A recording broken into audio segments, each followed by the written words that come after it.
Are they a good friend if they create rules around your friendship? What kind of rules are we talking about here, Abby? I'm talking about rules around what you can and can't do to maintain your friendship. Now, this is all coming from a book that I read over the break.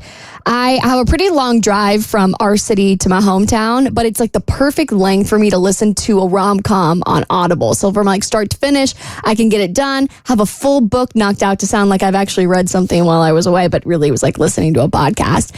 And I was listening to this book, and every now and then, and when I say every now and then, pretty much every time I pick up a book, I find myself getting like very critical about like the plot points and things that just don't matter. And I was listening to this book and getting kind of fired up because I couldn't imagine any of my friends giving me rules surrounding what we're not allowed to do in our friendship, and just being okay with that and letting that sit. But of course, every character is different. Everyone has their own motivations. So I was reading... Well, before you continue, let me go ahead and give the phone number, 1-855-BERT-SHOW, 855-237-8746. If you are in a friendship that has rules and you would like to share what those rules are. Right. Because in all my year, I don't have any friendships with like specified rules. I think it's like unspoken rules. Obviously, you're going to be loyal.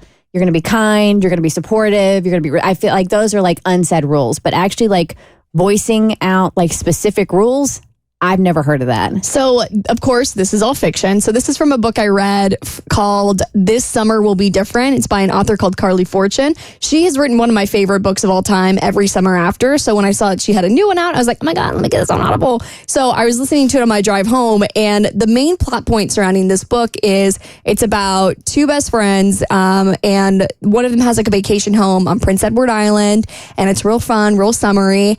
And in the beginning of their friendship, one of the friends, the one that owns the house and the family who owns the house on Prince Edward Island, she laid out some rules. She was like, okay, for this summer, we're going to lay out some rules. And the first two were very fun, like leave the city back home. Like we're not going to complain about things, blah, blah, blah. And there were some fun ones. And then the last one was, and by the way, like, if you and my brother have a thing, like we can't be friends. Like you cannot be in love with my brother, which is of course why it's a rom-com and why it leads to like a very, very fun romance plot. So the rule was basically just do not date my brother.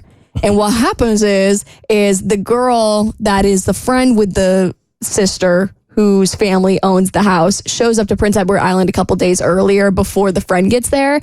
She goes to a restaurant, meets a hot bartender, ends up hooking up with the bartender, and surprise, the bartender is the brother. And so the whole book is basically 5 years of them like being madly in love with each other, but like they can't be together because she's like, this friendship means more to me than literally anything else.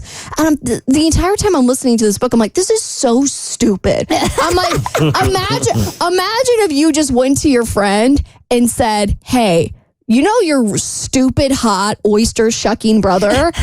Kind of obsessed with him. And I would be really happy if we could just be together. But no, for 5 years, this bee decides to just say, this rule is set in stone. She told me that if I was ever in love with her brother, we could never be friends anymore, and pretended that was just law. Oh my God, I was so on the other end of the spectrum. I mean, this was years ago. But I wanted my best friend to date my brother so bad. Like I was pushing for it and trying to make it happen because there was a little something there. Obviously it didn't, but to me it was like, oh my God, then my best friend will become my sister. Like I thought that would be the freaking coolest thing ever. Never would I impose on, because this doesn't make any sense to me, because if this is your best friend, they have qualities that you look up to and that you love.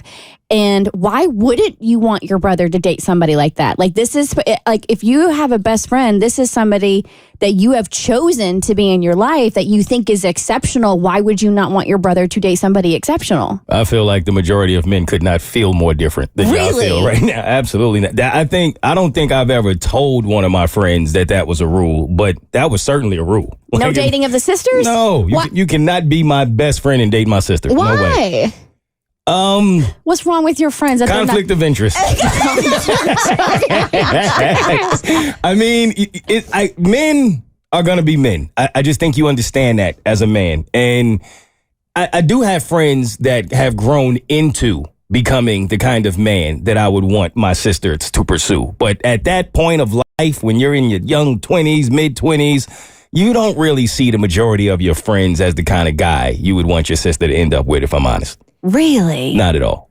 So the reason why the friend didn't want her friend to date her brother is that, long story short, she had another best friend who got engaged to her brother and then broke it off, and it destroyed the family and the friendship, and that's why she had the rule. But I thought that was so dumb. And literally that's what happens in the book. Spoiler alert, is she goes, "Hey, by the way, I love your brother." And the sister's like, and the chick is like, "Oh my God, great." And I'm like, we could have done this 37 chapters ago. But yeah, I cannot fathom having any kind of rules surrounding my friendship. And that's why there was this book. So, reading's back, but friendship apparently is not. The Bert Show.